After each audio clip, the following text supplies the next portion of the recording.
Sorry, welcome to Books by Adrian. I have got some announcements to make for the channel. I was able to schedule what I consider a pretty darn good lineup for March of guests.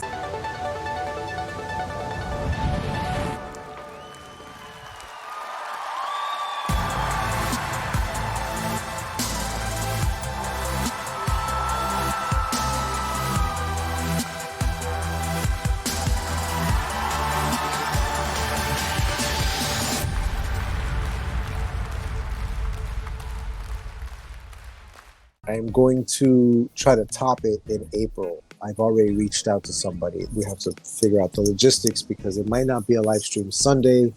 It'll be a live stream of some sort. She's on the other side of the planet, so for this to work out, there's good. Anyway, I'll eventually announce who that is, but I'm trying to top it for April. But right now, we're talking about March and the crazy awesome lineup that I have.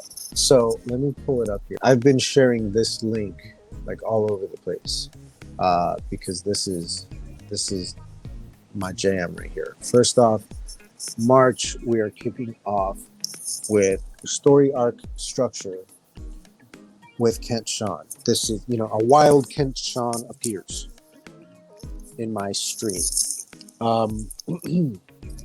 This is Mr. Sean's first appearance on my channel, barring any kind of, the army calling him out or anything like that. So as long as he's not shipped out, he's it. So boom, Kent Sean. Story arc structure. So those of you familiar with Kent Sean and his channel know that he did a series of videos, the 5 Commandments of Story. The 5 Commandments of Story. And essentially it's the same turning points formula that I use, because he's right, it's in everything. In mine it's 7, but it's only because I split up 1 into 1 and 2, and I split up 5 into 6 and 7.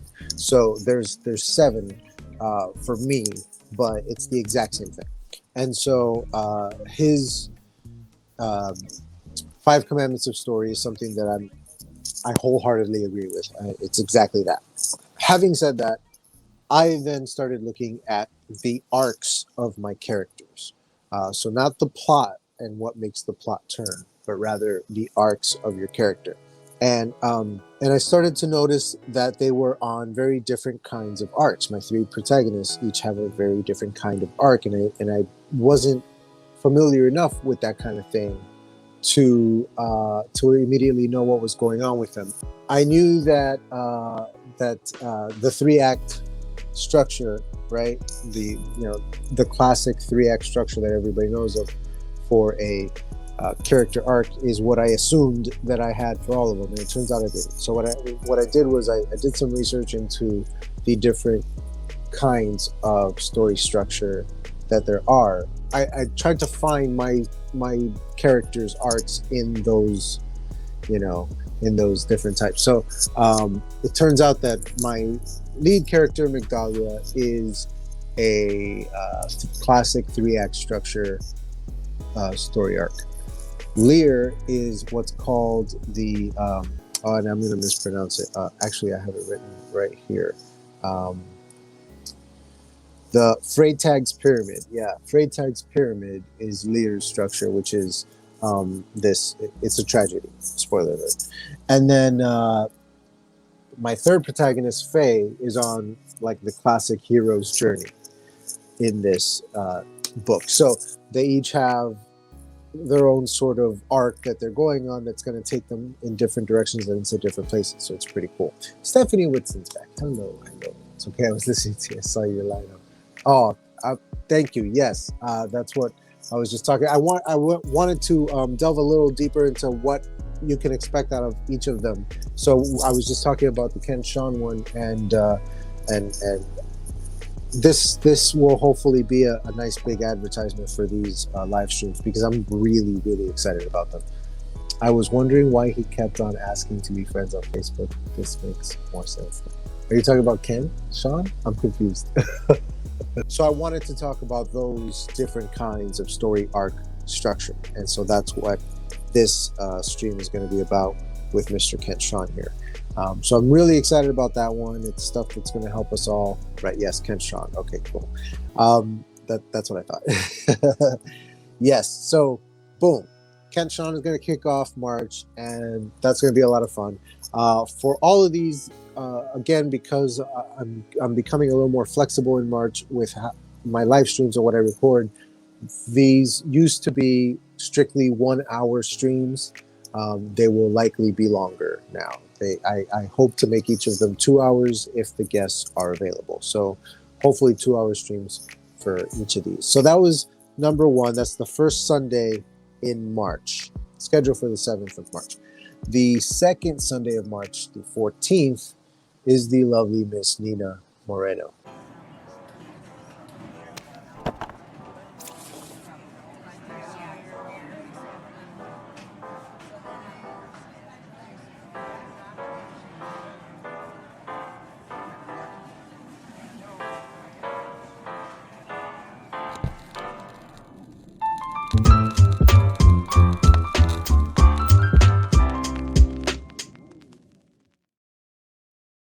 Nina is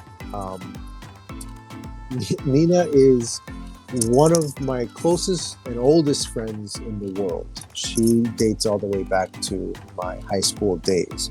Um, she married her high school sweetheart, and he was just, that was my dude, man. Like we played in a band together, like we were close.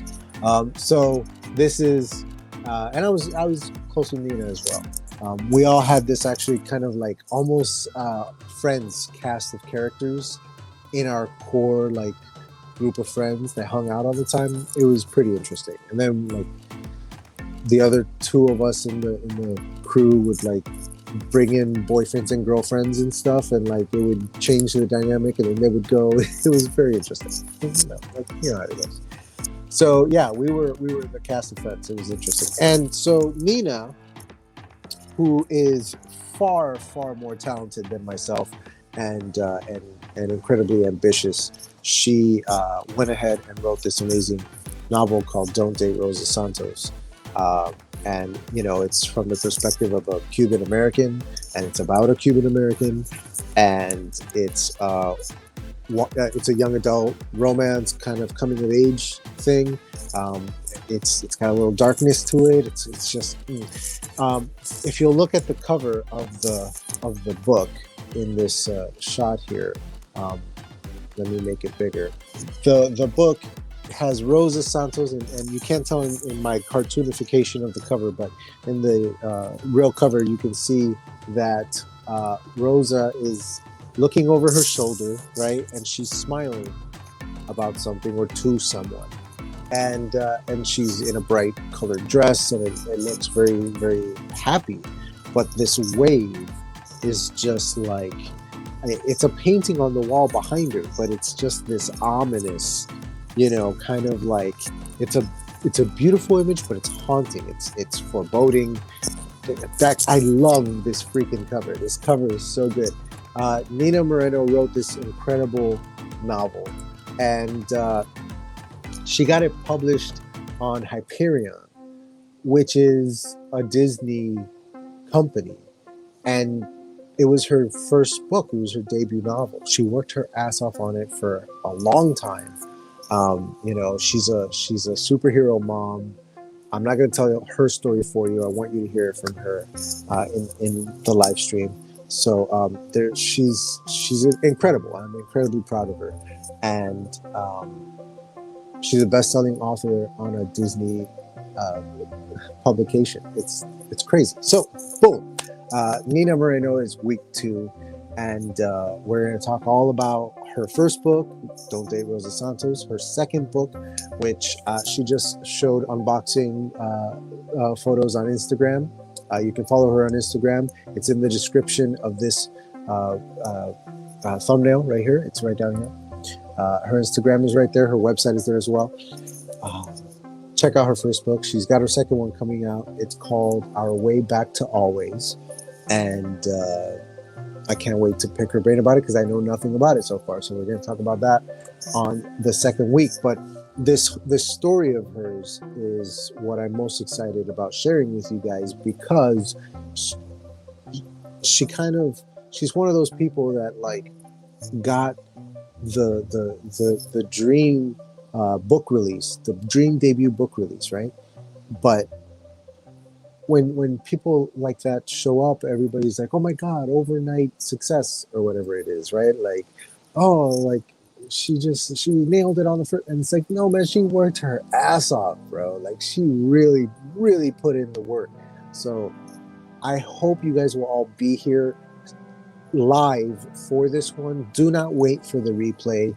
Be there live, because I want you guys to be able to ask questions. I want you to be able to pick her brain about stuff. You know, we are, a lot of us on AuthorTube are indie authors. We're self-published, or we strive to be, like myself. I'm not published yet, and we have our feelings one way or another about traditional publishing. So let's talk to her and ask her questions and pick her brain and see what we can learn from her experience, you know, and apply that to our own journeys as authors. I'm very excited for this stream, you guys. It's so stinking good. This is gonna be great. So the third Sunday of March, which is the 21st. The great and powerful Barrett Laurie will be here with us, and our topic on this live stream is going to be LGBTQ representation in fiction. So I know that we've done a live stream here, Livestream Sunday, with Polly Pocket back a few months ago, all about polyamory in fiction and pop culture, and so this kind of is an expansion of that topic to the broader LGBTQ community, and talking about representation. And we'll probably get into a lot of other kinds of representation talk in this stream as well, you know, racial and otherwise. I'm just really excited to delve into rich topics like this, because again, it's stuff that you're going to find in my novel. I have LGBTQ characters in my novel, not just in the three main characters, although they are there, but also throughout the rest of the cast. This is going to be a good one. And then we're going to round out the month with another one that I'm really excited about. And this is my good friend Adrian Guadalupe. He is one of 4 Adrian Guadalupe brothers. These are some of, again, my oldest friends in the world. This particular Adrian among them, in particular, as he was very young when I'm like best friends with the oldest brother, and the oldest of 4. And so, you know, we started hanging out, and we became friends in 2nd grade. We've been best friends since 2nd grade. And so since 2nd grade, I've been going over to their house, and, you know, back then we were playing with toys, and they always have the coolest toys. And I always like coveted all of their toys. I always wanted to hang out with all. They always had the coolest stuff, and you know, instruments and all that kind of thing. Their house was always a blast. And he was the youngest, and he was a baby, and now he is the biggest of them all. It's amazing. I love this man, and he is killing it as well. I'll let him talk about what exactly it is that he does, but he's in marketing. He got his MBA in marketing, and very quickly, by the way, this dude just slaughtered that MBA, man. He just fucking made it happen. He's a huge nerd like myself. You know, we're probably going to go off on tangents about Zelda and all kinds of, you know, nerdy stuff. But the big goal here is to talk marketing with him. And again, us being mainly self-published authors up here, you know, and why are we doing AuthorTube, right? Like, a lot of us for very different reasons. Some of us just want to be part of the community, whatever. Some of us want to build our own community. Some of us want to build a readership, because I, for one, do. I want to become a self-published full-time author. I don't want to continue having to work my day job. I've gotten to the point in my life where I want to stop punching a clock very, very badly. For my own mental health, I want to do that. And it's always been my dream to be an author, to be a writer. And not just novels. I want to write movies and TV shows and all kinds of stuff. But I'm starting with this novel series. And writing a novel would be fantastic, but what would really be fantastic is to have folks actually waiting for it and willing to buy it when it actually comes out. And that's the big goal. That's the goal, right? To have a successful release that will facilitate my switching over to being a full-time author, self-sufficient, working from home and doing what I got to do. That's the dream. That's why I'm doing this. So I wanted to talk to him. I wanted to pick his brain. I want you guys to be there as well. Please be there live for this. Set a reminder for it. Be there live for this, because you can ask him questions live. And as he's talking about things will come to mind that you wouldn't have thought to ask otherwise. And all of this is just, weapons for your arsenal, stuff for you to put in your arsenal and hold on to. So that's what this is all about. I wanted to talk about the actual ins and outs of the marketing game, because as self-published authors, we're all alone out here, man. We're doing everything ourselves, including our marketing. I'm trying to become a self-sufficient, full-time, self-published author. And that means that everything is on me, including the marketing of my material, of my products. And that's the truth for all of us. And even if the miracle happens where somebody, you're doing the self-published game, you're writing your book and you're done or almost done, and somebody gets their hands on it and they come to you and they're like, hey, we publish for the Penguin or whoever it is, and we want to publish your thing, and we want to back a truck full of money to your house, and it's going to be awesome, and you're going to sell so many copies, and this thing is going to be a hit, and blah blah blah. Here's your contract. Even if that happens, you're still in charge of most of your marketing. You market yourself. Why do you think that authors do book tours and stuff? Conventions. They do it to promote themselves, to promote their product, to promote their book, and that's a lot to put on the right. He should be writing,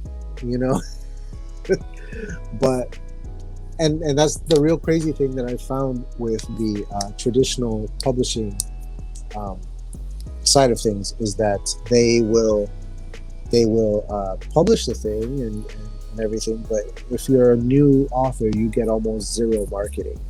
And if you're a big time author, they'll actually market the stuff. But it's ridiculous, because those big time authors don't need that marketing anymore. They are now big time authors. Their names are recognizable. Everybody's going to be excited for those books.